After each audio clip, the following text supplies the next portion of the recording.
Il y a beaucoup de choses qui gâtent facilement l'homme. Et ça le gâte d'une manière parfois irréversible. Affaire de terrain, affaire de femme, affaire de travail, affaire d'argent. Voilà les 4 choses qui gâtent l'homme, parfois d'une manière irréversible. Parfois, on devient même hypocrite sans savoir qu'on est devenu hypocrite. On posait des actes méchants sans savoir qu'on a posé des actes méchants. C'est pourquoi je bénis toujours Dieu pour le cœur qu'il m'a donné. Je ne connais pas garder les choses dans mon cœur.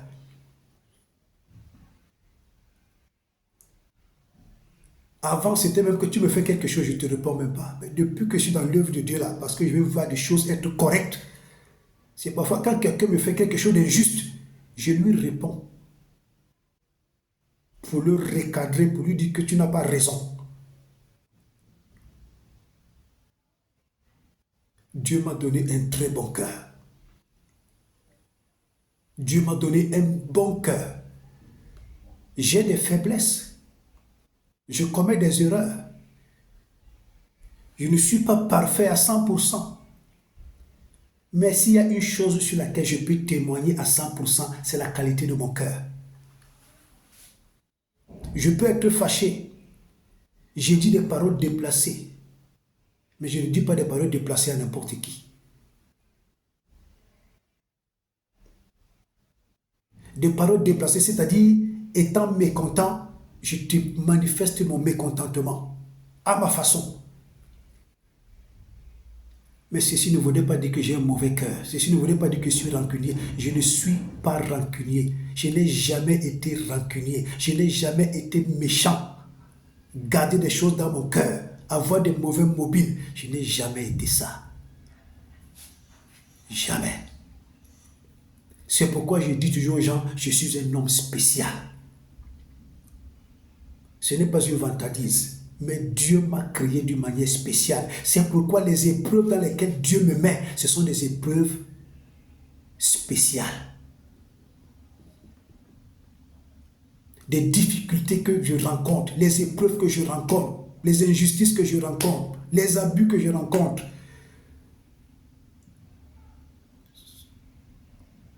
Mais Dieu n'a jamais permis que mon cœur soit mauvais, mon cœur soit gâté.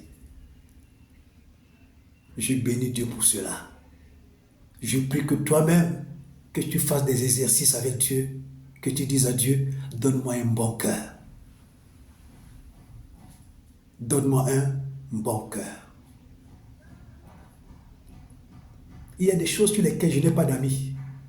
L'œuvre de Dieu, les choses qui concernent mon intimité, des choses qui concernent la mission. Là-bas, je n'ai pas d'amis. Tu viens m'emmerder là-bas. Je vais me mettre à genoux devant l'autel de Dieu. Ce qui va t'arriver, va t'arriver.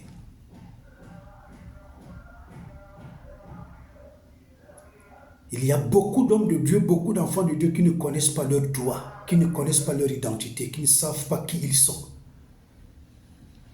C'est pourquoi aujourd'hui l'Église est tellement fébrile, l'Église est faible. Parce que des pasteurs, des serviteurs de Dieu, certains prophètes, certaines femmes pasteurs, certaines épouses de pasteurs, il y a tellement de légèreté dans l'Église aujourd'hui, au point où l'Église a perdu sa valeur. L'Église a perdu toute sa valeur. Tout ce que nous faisons là, c'est de la cacophonie, c'est du bruit. L'Église a perdu toute sa valeur. Toute sa valeur.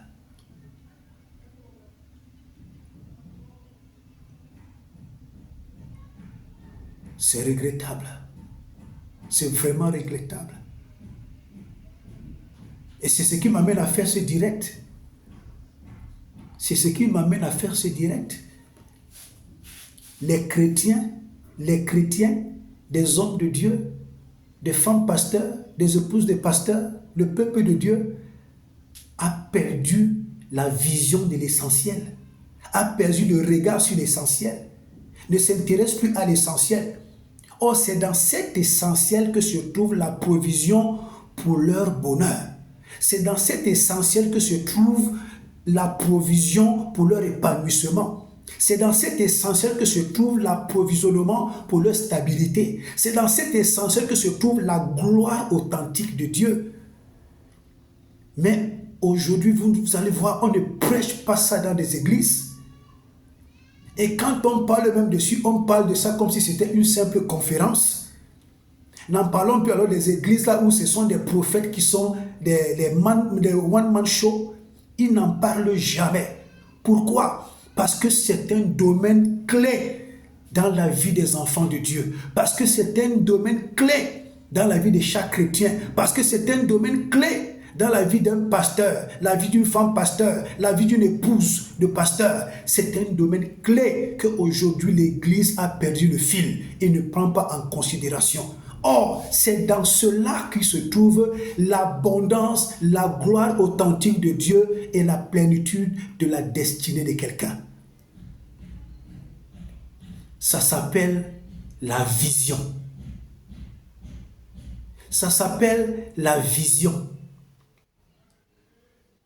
Un pasteur qui n'a pas de vision, une femme pasteur qui n'a pas de vision, une épouse de pasteur qui n'a pas de vision, une église qui n'a pas de vision, une famille qui n'a pas de vision, un chef de famille qui n'a pas de vision, une entreprise qui n'a pas de vision, un pays qui n'a pas de vision, un chef d'État qui n'a pas de vision, un directeur d'entreprise qui n'a pas de vision.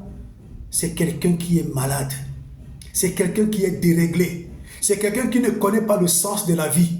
Et c'est quelqu'un qui va toujours pousser. C'est-à-dire, c'est quelqu'un qui va aller tout droit vers le mur de l'échec. Toute personne qui n'a pas de vision, c'est quelqu'un qui est indiscipliné. Toute personne qui n'a pas de vision, c'est quelqu'un qui n'est pas ordonné.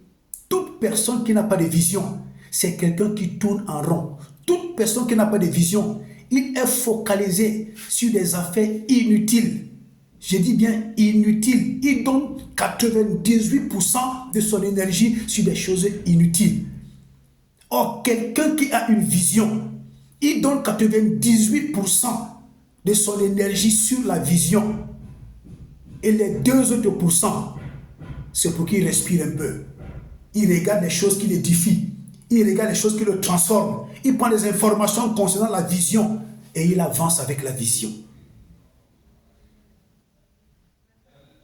Un homme sans vision, une femme sans vision, une église sans vision, un foyer sans vision, un pays sans vision, c'est un pays, c'est un pasteur, c'est une femme, c'est une personne qui fonce tout droit vers l'échec et un échec permanent.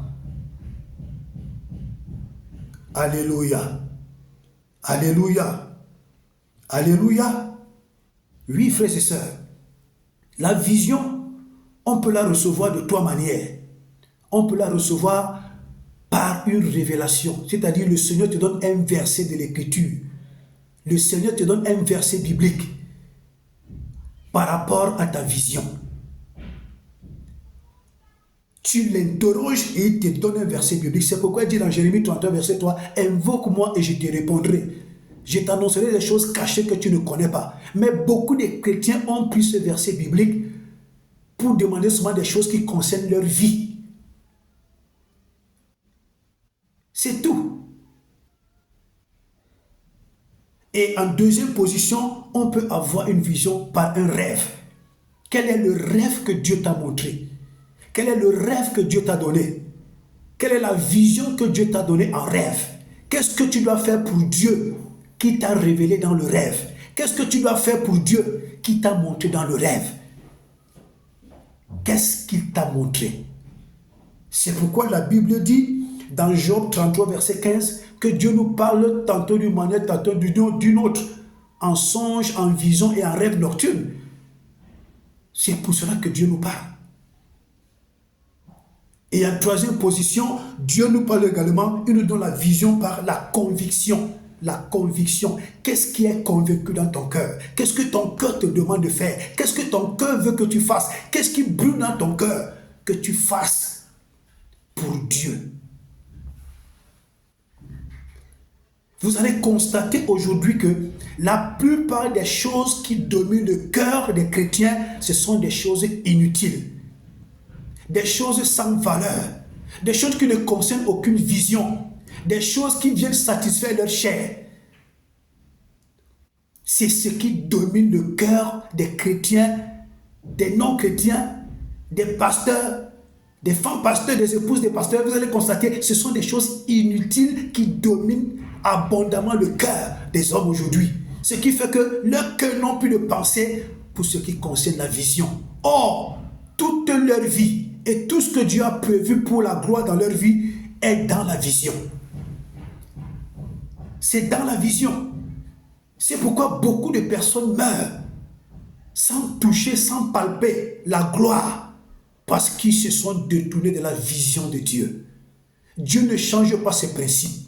Tu peux prier du matin, midi, le soir. Tu peux avoir une vie de sanctification. Tu peux avoir une vie de consécration. Mais si tu n'es pas dans la vision de Dieu, tu vas mourir pauvre. Si tu n'es pas dans la vision de Dieu, tu vas mourir aigri. Tu vas mourir pauvre. Si tu n'es pas dans la vision de Dieu, tu vas passer ta vie à mendier. Tu vas devenir la serpillière des autres. Tu vas finir par faire ce qu'on appelle aller t'attacher à quelque chose pour dire, en tout cas, j'ai déjà tout perdu ici, je vais jouer ma retraite. Même la retraite là, ne va pas te laisser parce que tu n'es pas dans le plan de Dieu. Tout ce que tu vas te fabriquer toi-même, n'étant pas dans le plan de Dieu, n'étant pas dans la vision de Dieu, tu vas passer ta vie à souffrir. Même si tu prends 100 jours de jeûne à sec, tu vas souffrir aussi longtemps que tu n'es pas dans la vision de Dieu. C'est dans la vision de Dieu qu'il y a la provision. C'est dans la vision de Dieu qu'il y a la provision pour ton épanouissement. C'est dans la vision de Dieu qu'il y a la provision pour ta stabilité. C'est dans la vision de Dieu qu'il y a l'approvisionnement pour la gloire authentique de Dieu dans ta vie. C'est dans la vision. Bien-aimés dans le Seigneur, nous continuons notre exhortation de tout à l'heure. La vision est très importante dans la vie d'un homme, la vie d'une femme, la vie d'une église, la vie d'une famille, la vie d'une nation. La vision est très importante. La vision a la puissance de te discipliner. La vision a la puissance de t'orienter. La vision a la puissance de te donner la maîtrise de soi. La vision a la puissance de t'empêcher de t'occuper des choses inutiles. La vision est primordiale. La vision est nécessaire. La vision est importante. La vision, c'est impératif. Tu n'as pas de vision, tu meurs pauvre. Tu n'as pas de vision, tu meurs aigri. Même les gens qui ont des moyens, les gens qui ont de l'argent, mais qui n'ont pas de vision, finissent pauvres. Même les milliardaires deviennent pauvres. Donc, chrétiens, arrêtez d'être aigris. Même les milliardaires deviennent pauvres. Même Bill Gates peut devenir pauvre demain. J'ai dit, même Bill Gates peut devenir pauvre demain. Même l'homme le plus riche de la terre peut devenir pauvre demain.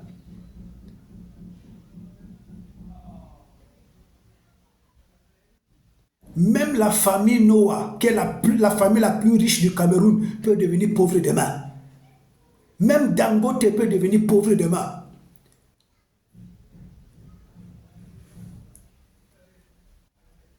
Vous croyez que ce n'est pas pour rien que Dangote ne fait que créer des filiales. Il crée d'autres structures parce qu'il a une vision. Il a une vision. S'il n'a pas de vision, à un moment donné, il va commencer à faire faillite et il va devenir pauvre. La qualité de tes investissements, c'est la qualité de tes réflexions. Et c'est aussi la qualité qui t'attire l'appauvrissement. Frères et sœurs, avoir une vision, c'est très très important. Très très très important. Les chrétiens sont aigris. Dès qu'ils voient quelqu'un brandir un dé de 10 000, il commence à trembler jusqu'à la plante des pieds. Moi, je vous dis toujours que même si quelqu'un a les milliards, il ne me fait... Il a dit, je ne peux pas trembler devant lui. Il ne m'impressionne pas. Même Bill Gates ne m'impressionne pas. Dangote ne m'impressionne pas. Aucun riche sur la terre ne peut m'impressionner. La seule personne qui m'impressionne, c'est Jésus. C'est Jésus-Christ seul qui m'impressionne. Et j'ai du respect pour tout enfant de Dieu. Et j'ai du mépris pour les faux pasteurs, les faux prophètes, les faux serviteurs de Dieu. J'ai du mépris profond pour ces gens. Et en passant, je dis, je les maudis davantage. Parce qu'ils font du mal au peuple de Dieu. Et quand tu fais du mal au peuple de Dieu, tu n'es pas différent d'un démon. Alléluia. Alléluia. Bien-aimés dans le Seigneur, avançons avec notre direct. Vous savez, quand tu as une vision et que tu comprends que tu as une vision et que tu fais tout pour t'attacher à ta vision et que tu fais les pieds et les mains pour accomplir ta vision, Dieu t'aide dans l'accomplissement de ta vision. Parce que Dieu sait qu'en accomplissant la vision, tu es en train d'entrer dans le plan parfait de Dieu pour ta vie et dans la volonté parfaite de Dieu pour ta vie. Chaque homme, chaque femme, chaque foyer, chaque couple, chaque chef de famille, chaque directeur d'entreprise, chaque président d'une nation devrait fonctionner avec des visions claires. Des visions claires. N'est-ce pas, les gens disent couramment, celui qui a la vision, il a la provision. Oui, mais c'est le contraire. Il faut inverser. C'est celui qui est dans la vision qui reçoit la provision. C'est la vision qui apporte la provision. C'est la provision qui t'aide à avancer dans l'accomplissement de la vision. Il n'y a pas de provision avant la vision. Non. Dieu va te donner juste le strict minimum pour que petit à petit tu te prépares à entrer dans la vision. C'est quand tu es déjà dans la vision que Dieu donne la provision. Alléluia.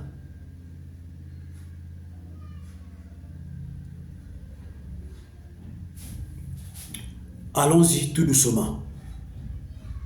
Lisons Jean 12. Lisons Jean 12, versets 24 et 25. J'utilise mon téléphone parce que mes lunettes sont déjà faibles. Jean 12, versets 24 et 25. Lisons, il est écrit. Jean 12, versets 24 et 25.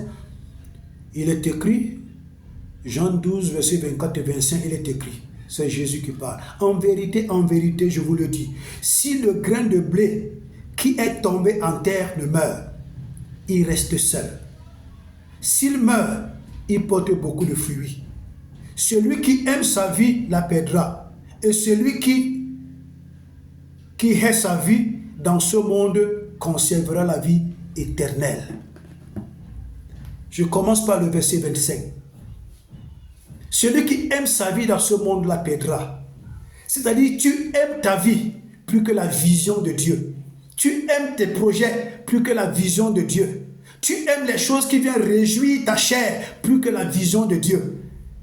Le verset 25 dit que tu vas perdre ta vie.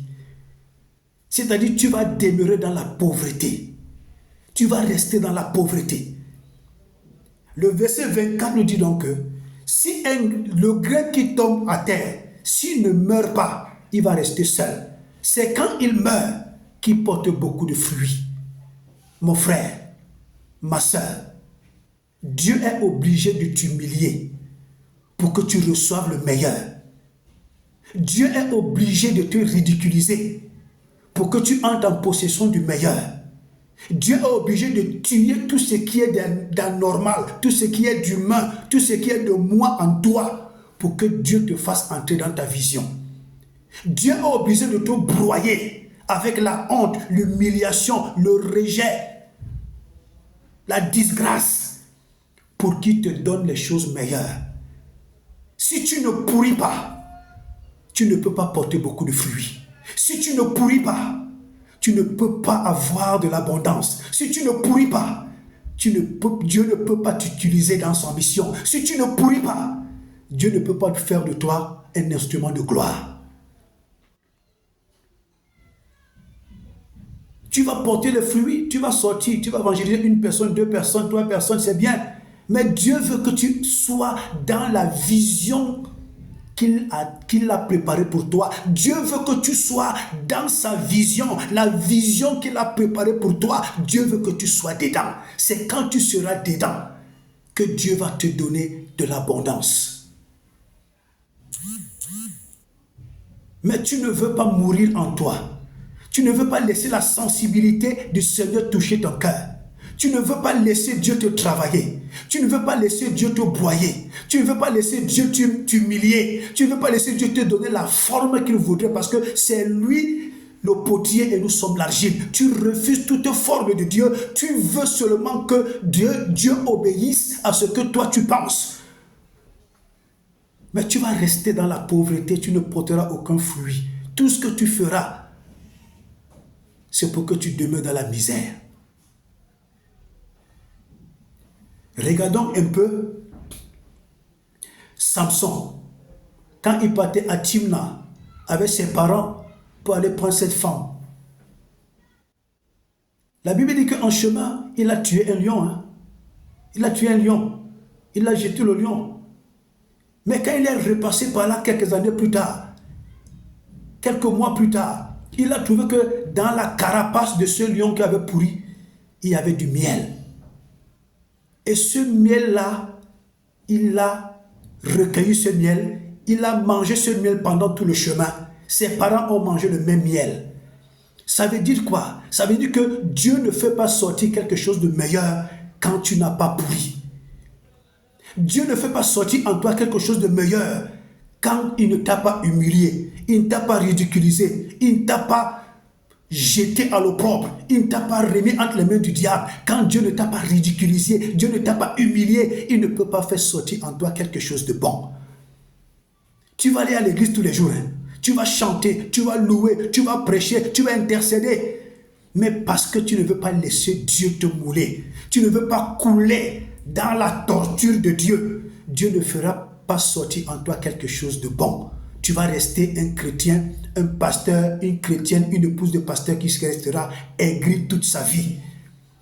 Parce que quand tu n'es pas dans la vision de Dieu, tout ce qui va t'arriver hors de la vision de Dieu, ça sera ce que toi-même tu as provoqué.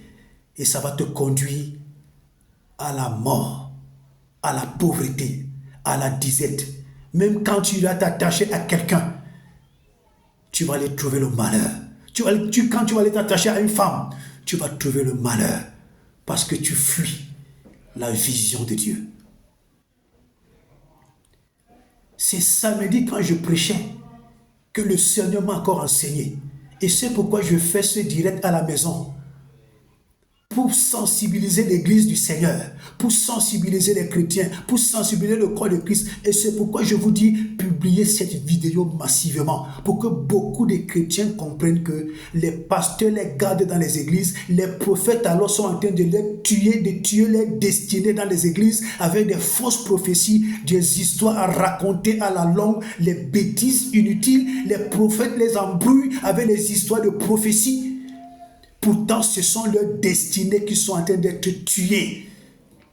Des chrétiens, des pasteurs, des prophètes, eux-mêmes qui n'enseignent, qui ne cherchent pas à savoir quelle est la vision de Dieu pour leur vie. Parce que c'est dans la vision de Dieu que se trouve ton épanouissement, la gloire de Dieu dans ta vie. C'est dans la vision de Dieu.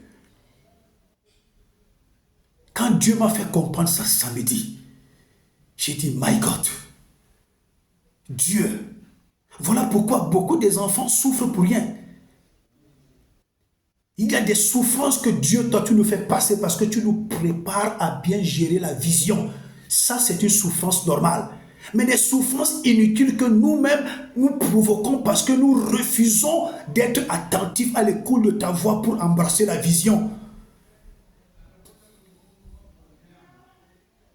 des chrétiens, des chrétiennes qui partent s'attacher à des faux prophètes avec des fausses histoires, des histoires à la con de prophétie. Vous savez comment ces gens procèdent? Ils ont des gens qui viennent prendre des informations chez vous. Il y a des gens qui viennent vous voir avant. Des gens recueillent vos informations qui partent leur donner. Et quand vous venez à l'église, ils vous appellent, ils n'appellent pas tout votre nom, ils coupent un peu votre nom, vous vous levez. Quand vous venez, ils vous disent exactement toutes les informations que son envoyé a reçues. Et vous croyez qu'il est en train de prophétiser dans vos vies. Et de deux, ils procèdent comment? Ils ont des amis, ils ont des gens qui vont prendre dans des quartiers.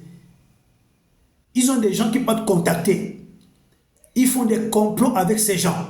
Et ces gens viennent à l'église, ces gens viennent dans leur programme de séminaire. Et quand ils prononcent leur nom, les gens là viennent et disent, oui, mais voici Dadi, prophétise. Or, c'est un bandit. C'est son complice avec qui ils se sont entendus avant. Et puis, arrivé là, ils commencent à faire des choses comme si c'était le Saint-Esprit. Or, c'est du banditisme à ciel ouvert. Mais chrétiens, réveillez-vous. Chrétiens, réveillez-vous. Sortez de cet envoûtement. Parce que aussi longtemps que vous restez là-bas, ça tue votre carrière, ça tue votre destinée, ça vous empêche même de poser la question à Dieu. Dieu, quelle est la vision que tu as pour ma vie? Ça vous empêche de réfléchir. C'est pourquoi aujourd'hui nous trouvons des pasteurs bébés spirituels, des femmes pasteurs bébés spirituels, des femmes des pasteurs bébés spirituels, des bébés spirituels à tout vent. Réciter les versets bibliques, prêcher ne fait pas de toi quelqu'un qui est maturement spirituel. Non. Dieu m'a fait la grâce, avec le peu d'expérience que j'ai, de connaître un peu la Bible, de savoir les choses spirituelles profondes. Je ne me vante pas, mais je dis des choses vraies. Tout ce que j'ai abordé, demandez-leur, je reste un homme vrai. Même mon épouse, elle connaît. Je peux avoir des moments de folie dans ma vie, mais les choses de Dieu, là, je ne joue pas avec ça. Tu ne peux pas me tromper dedans. Tu ne peux pas, même si tu es archibishop, tu ne peux pas. Tu vas seulement dire quelque chose qui va attirer mon attention. Parce que je prie toujours, je dis à Dieu, tout ce qui n'est pas de toi. Quand j'écoute, que mon cœur se gâte. Je ne peux pas rester longtemps dans un endroit où on enseigne des bêtises. Je ne peux pas rester longtemps dans un endroit où on enseigne des faussetés. Je ne peux pas rester à un endroit longtemps où ma foi sera en danger.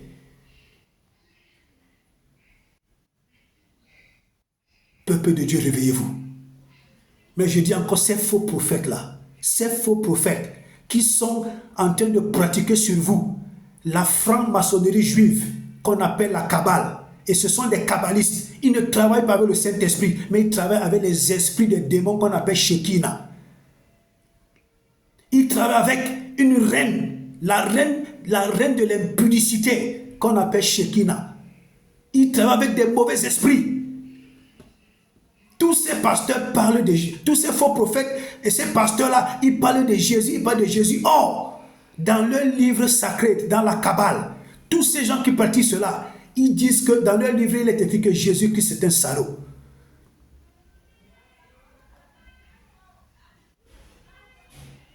Il y en a au Congo, il y en a au Gabon, il y en a au Cameroun.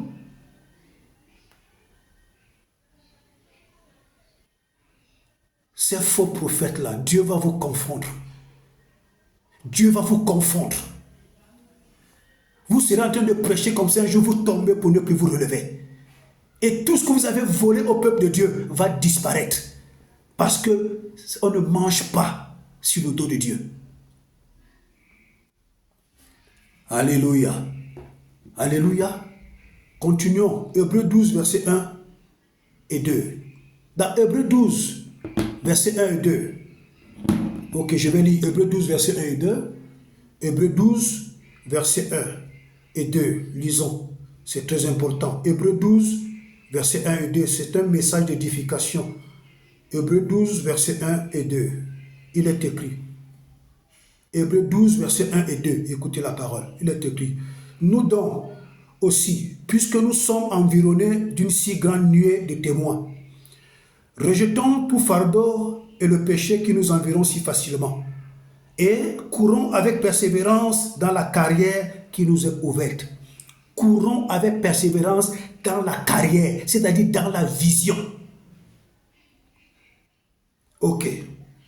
Ayant les regards sur Jésus, et le chef et le consommateur de la foi, qui, en vue de la joie qui lui était réservée, a souffert la croix, méprisé l'ignominie et s'est assis à la droite de Dieu.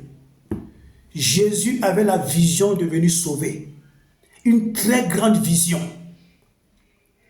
Et Jésus a rencontré quoi sur son chemin? La honte, l'ignominie, le mépris, le rejet. On a craché sur lui.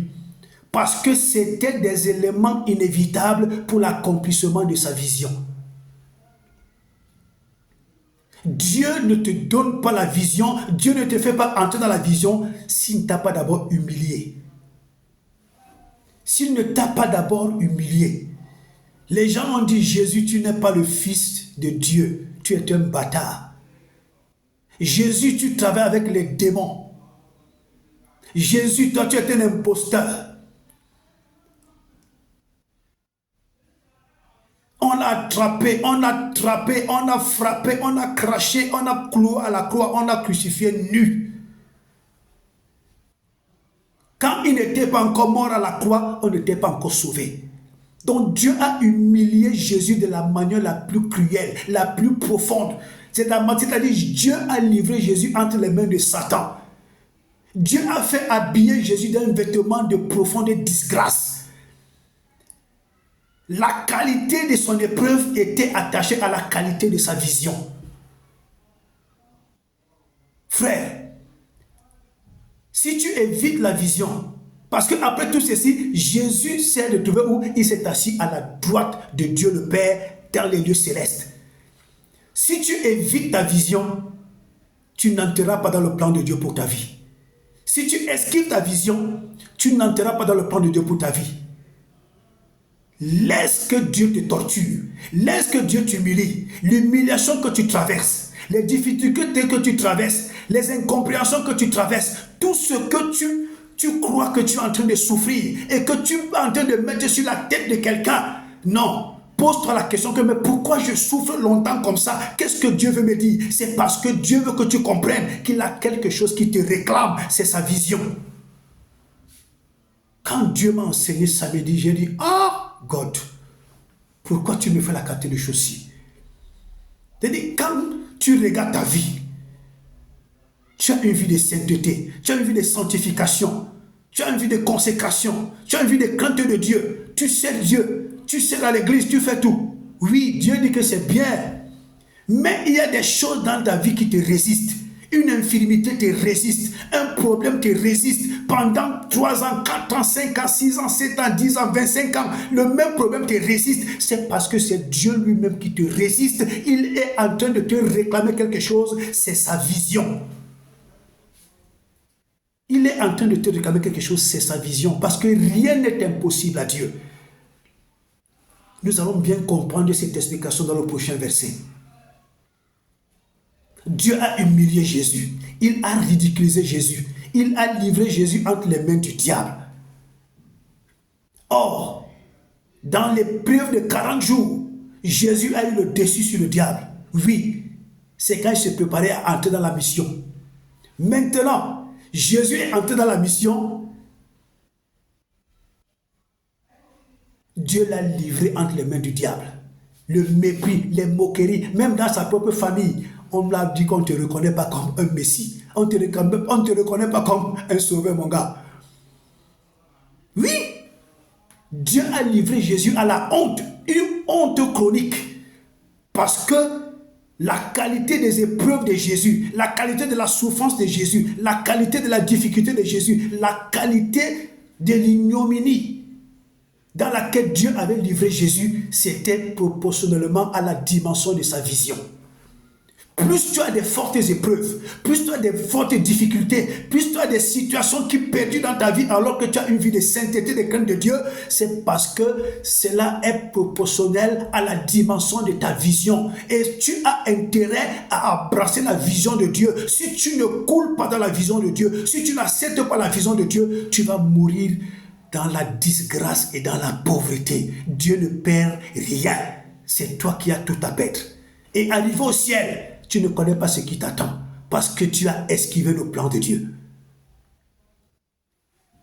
Tu peux servir à l'église, tu peux prêcher, tu peux intercéder, tu peux louer, tu peux sortir évangéliser, mais ce n'est pas la vision dans laquelle Dieu t'attend. Quelle est ta vision? Quelle est la vision dans laquelle Dieu t'attend? Tu souffres parce que tu n'es pas encore entré dans la vision de Dieu. Tu souffres parce que tu n'as pas encore accepté d'entrer dans la vision de Dieu. Tu souffres parce que tu ne veux pas accepter que c'est l'école de Dieu. Mais tu profites de prendre tes souffrances et d'accuser X, d'accuser Y.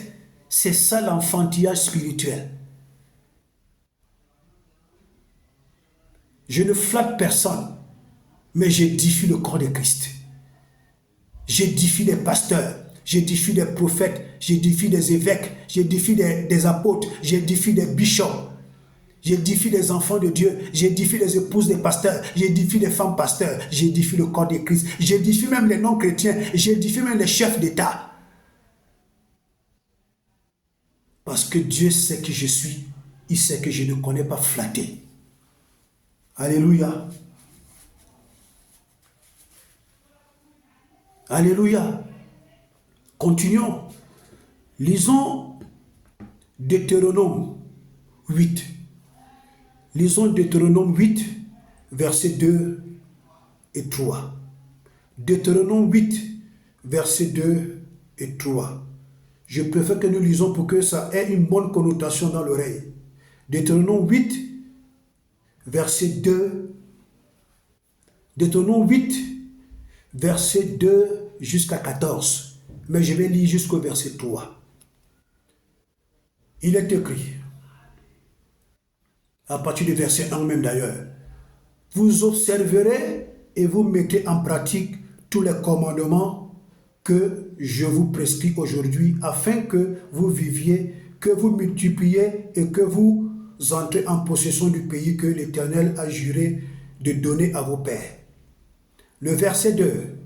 Souviens-toi de tout le chemin que l'Éternel ton Dieu t'a fait passer, t'a fait faire pendant ces 40 jours, ces 40 années dans le désert, afin de t'humilier et de t'éprouver pour savoir quelles étaient les dispositions de ton cœur et si tu garderas ou non ces commandements. Le reste, vous pouvez lire jusqu'au verset 14.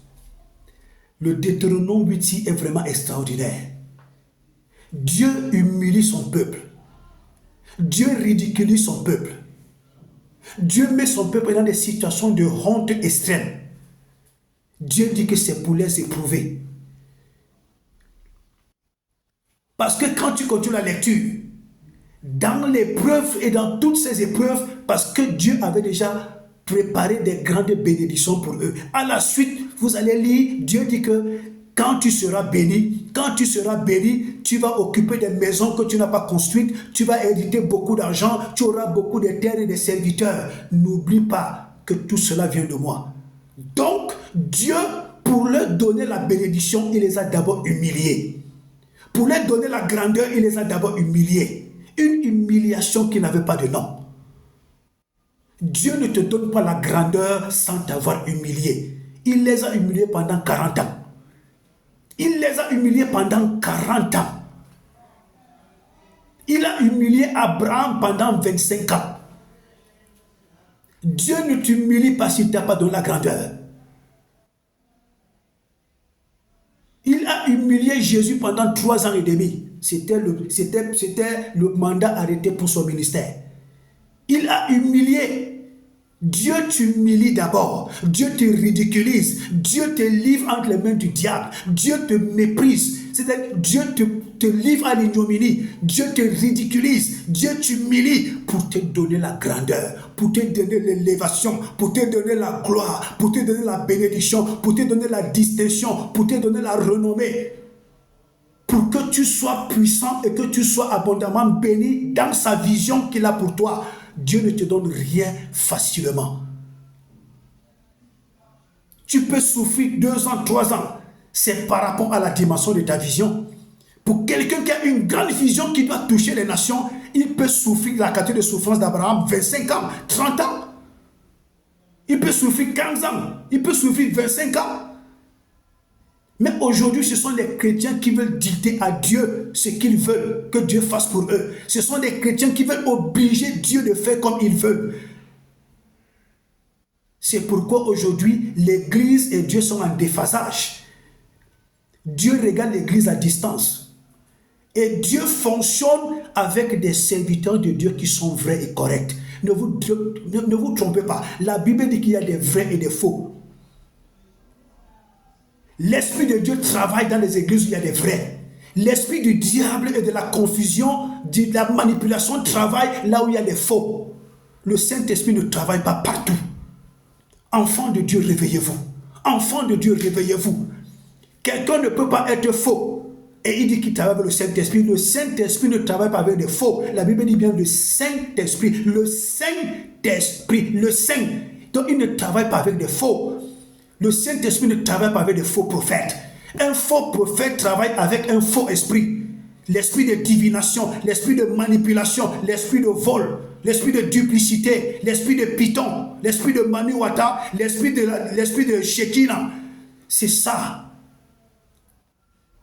Le Shekinah qu'il vous parle, ce n'est pas la gloire de Dieu. On n'adore pas la gloire de Dieu. Moi, ça m'a enseigné. Quand quelqu'un dit que adorons la gloire de Dieu, c'est un esprit. Cet esprit qu'on appelle Shekinah, c'est eux que les gens sont déjà en train d'adorer sans s'en rendre compte. Mon peuple périt faute de connaissance. Tu peux être pasteur, évêque, archibishop. Si ton niveau spirituel n'est pas aiguisé, tu vas perdre le peuple de Dieu. Tu vas égarer le peuple de Dieu. Aujourd'hui, vous voyez des pasteurs, des épouses de pasteurs, des femmes pasteurs, des familles, des chefs de famille, des mariages, des couples, des enfants de Dieu et même des non-chrétiens. Parce qu'ils ne sont pas dans la vision de Dieu, ils passent le temps à souffrir. Non seulement ils souffrent, ils font souffrir leur famille. Les gens se contentent des miettes. Ils appellent ça la bénédiction. Je suis fatigué de me contenter des miettes. J'ai compris que toute la provision de Dieu pour sa gloire dans ma vie se trouve dans la vision qu'il a pour moi. Et j'ai compris la vision que Dieu a pour moi et je cours pour aller droit dans cette vision. Quelle qu'en soit la qualité de l'épreuve, c'est proportionnel à la qualité de la mission, à la qualité de la vision. Petite vision, petite épreuve. Et vision pour les nations, grande épreuve. Dieu est fidèle. Alléluia. Dieu est fidèle. Et Dieu dit à son peuple que ton cœur ne s'enfle point. Que ton cœur ne s'enfle point pour que tu m'oublies. Donc, beaucoup de cœurs des enfants de Dieu aujourd'hui, des pasteurs, des épouses des pasteurs, des femmes pasteurs, des chrétiens, donc beaucoup aujourd'hui leurs cœurs sont enflés, tellement enflés d'orgueil, enflés d'imbus, enflés des impuretés, enflés des duplicités, enflés des faux calculs, enflés vraiment des impuretés du diable dans leur cœur. Mais ils pensent qu'ils sont encore avec le Saint-Esprit. Ils pensent qu'ils sont encore avec Dieu. Dieu est déjà parti. Et vous voyez des chrétiens, ils s'asseyent, ils réfléchissent. Comment il faut faire du mal à tel, comment il faut duper tel, comment il faut tromper son mari, comment il faut faire ceci, comment il faut faire cela. Vous croyez que Dieu est encore là? Dieu a laissé le ministère au Saint-Esprit. Et le Saint-Esprit ne fonctionne pas avec ce qui est faux. Chaque fois qu'un enfant de Dieu est faux, laisse-moi te dire, le Saint-Esprit t'a quitté. La Bible dit dans Corinthiens que même l'esprit de l'homme révèle des choses qui sont dans la vie de l'homme. Même ton esprit peut te révéler des choses. Tu crois que c'est toujours le Saint-Esprit. Il y a 3 esprits qui travaillent. L'esprit de Dieu, le Saint-Esprit, l'esprit du diable et l'esprit de l'homme. L'Église fait pitié. Je vous dis que l'église fait pitié. L'église fait pitié. En tout cas, je vais m'arrêter là pour dire en conclusion, beaucoup de chrétiens, beaucoup d'enfants de Dieu, l'église du Seigneur, beaucoup de pasteurs, beaucoup d'évêques, beaucoup d'apôtres, beaucoup de femmes pasteurs, beaucoup d'épouses de pasteurs souffrent dans des situations, perdus dans des difficultés, perdus dans des situations restent attachées dans leur vie. Ils prient n'importe comment, ça ne part pas parce que ils ne sont pas dans le plan, ils ne sont pas dans la vision de Dieu. Parce que Dieu leur réclame quelque chose qu'ils ne veulent pas prendre au sérieux.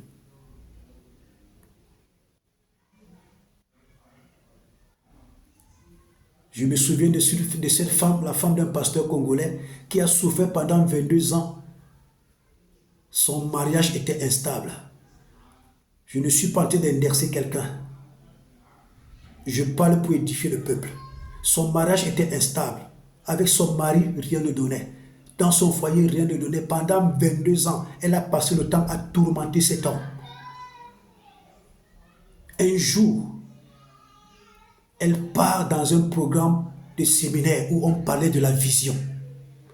Quand cette femme est sortie de là, elle est rentrée chez elle. Elle a pris un jeûne de prière. Et Dieu lui a révélé sa vision. Dans la vision, Dieu lui a dit, ouvre un orphelinat. Elle a commencé à demander des moyens. Dieu lui a donné des moyens pour ouvrir l'orphelinat. C'est cette femme-là qui passe dans le monde entier pour faire le témoignage. Dieu l'a résisté pour l'enfant. Parce que c'est dans ça que Dieu est en train de lui dire que moi je veux que tu ouvres l'orphelinat pour t'occuper des enfants. Pourquoi on prend toujours les choses qui nous concernent? À cause de quelque chose que Dieu nous résiste, on veut mettre ça sur la tête des individus alors que c'est Dieu lui-même qui est en train de lui dire que ma vision pour toi c'est que tu fasses ceci. C'est pourquoi je te résiste par rapport à la chose. Aujourd'hui, elle dit à Dieu, Dieu, que tu me donnes les enfants ou pas, ça m'est égal. Je suis déjà épanoui. Je suis en train de faire ce que tu voulais que je fasse. Donne-moi la force, le courage. Donne-moi la force de toujours d'aimer mon épouse. Je croyais que c'était lui mon problème. Des enfants, des gens qui restent enfants dans leur tête. Des femmes, des hommes qui restent enfants dans leur tête. L'homme s'en prend à sa femme alors qu'il a des problèmes avec Dieu. La femme s'en prend à son mari alors que ses problèmes sont avec Dieu.